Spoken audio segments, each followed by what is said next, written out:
مردمی واروخ کنی مردمی واروخ تez بیا اما. Прямо сейчас, 28 января, 2 человека погибли и 10 получили ранения в результате конфликта на таджикско-кыргызской границе, сообщает агентство Хавар со ссылкой на пресс-службу погранвойск Госкомитета наций безопасности Таджикистана. Отмечается, что при перестрелке погибли местный житель и водитель скорой помощи, среди раненых 6 военнослужащих и 4 из числа гражданского населения. 2 граждан Таджикистана погибли, говорится в сообщении. По данным КОНП, житель сельского Джамаата Хаджай Айло Туйчиев, Абиджон 1986 года рождения, был убит в результате взрыва минометного снаряда, выпущенного кыргызскими военнослужащими в его дворе. Также погиб 62-летний водитель скорой помощи Шарипов Абдулатиф Рабиевич. Он работал шофером отдела первичной медицинской помощи больницы Исфары и погиб при спасении гражданского населения села Хаджай Айло от взрыва миномета с кыргызской стороны, говорится в сообщении. В настоящее время ситуация на государственной границе Таджикистана и Кыргызстана стабильная. Причины и факторы вооруженного пограничного конфликта расследуются совместной комиссией соответствующих структур обеих сторон, отметили в ведомстве. Также отмечено, что 28 января в 01,0 23,0 МСК на территории сельского Джамаата Сурх, города Исфары, состоялась встреча представителей Таджикистана и Кыргызстана. И интересы таджикской стороны представлял глава Сагдийской области Раджабай Ахмадзода. Он встретился со своим кыргызским коллегой Абдикаримом Алимбаевым из Баткенской области на территории местности Коксай. Стороны договорились о прекращении огня до 08,0 МСК. Часов 28 января 2022 года. Дорогие друзья, не забудьте подписаться на канал, чтобы не пропускать новых новостей, и поставьте лайки. Спасибо за поддержку. شام 27 ینور در مرز تاجیکستان و قرقیزستان زد و خورده مسلحانه رخ داد. حادثه پس از آن سر زد که مقامات دو کشور یکدیگر را بر راهبندی گناهکار کردند.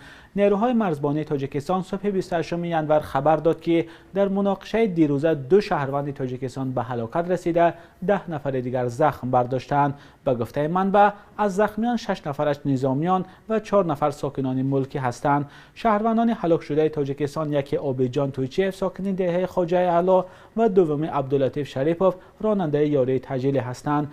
نیروهای مرزبانی گفت هر دوی آنها بر اثر ترکش تیر مینومیات نظامیان قرقیز به هلاکت رسیدند. وزارت تندرستی قرقیزستان گفت 11 شهروند این کشور بعد مناقشه مرزی به بیمارخانه آورده شدند. احوال آنها معتدل گفته می شود.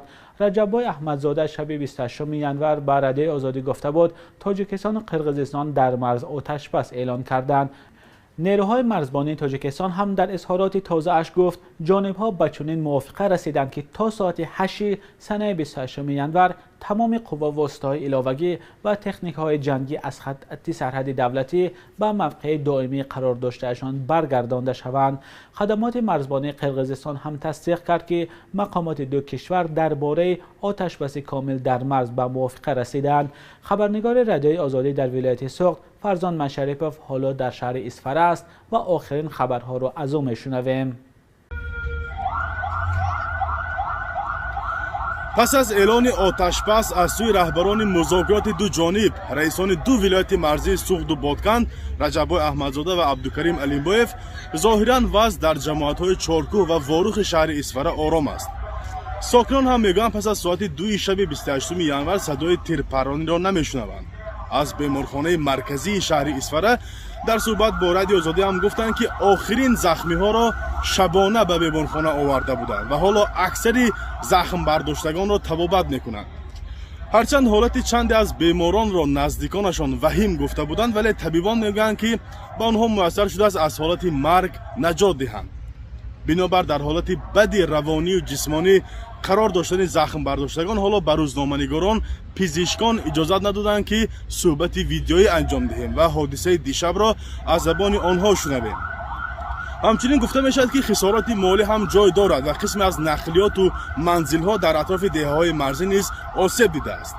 در همین حال از مقامات رسمی منطقه میگویند حالا مسئولان پی حساب خسارات شدند و رجبای احمدزاده هم با مردم و مسئولان منطقه دیدار و گفتگوها کرده ایستاده است. ما در گزارش‌های بعدی کوشش میکنیم مناقشه اخیر مرزی را که چگونه به وقوع پیوست از زبان شاهدان و ساکنان و مقامات رسمی برای شما بینندگان شرح و توضیح دهیم. در حادثه دیروز جانب‌ها یکدیگر را گناهکار کردند. نیروهای مرزبانی کمیته دولتی امنیت ملی تاجیکستان با نشر یک بیانیه گفت بحث از آنجا برخاست که یک گروه از شهروندان قرقیزستان در بالای پل نزدیکی دهه خواجه علا ماشین تمغه پارتری شهروند جمهوری تاجیکستان را که رگ میکشان مجبوراً بازداشتند. طرف قرقیزستان برعکس میگوید شهروندان تاجیکستان با سنگ راه ماشینگرد بادکن اصفهان را بستند. مقامات تاجیکستان میگویند پروازهای هواپیماهای بی سرنشین با ویران کردن حریم هوایی تاجیکستان به قید گرفته شده است.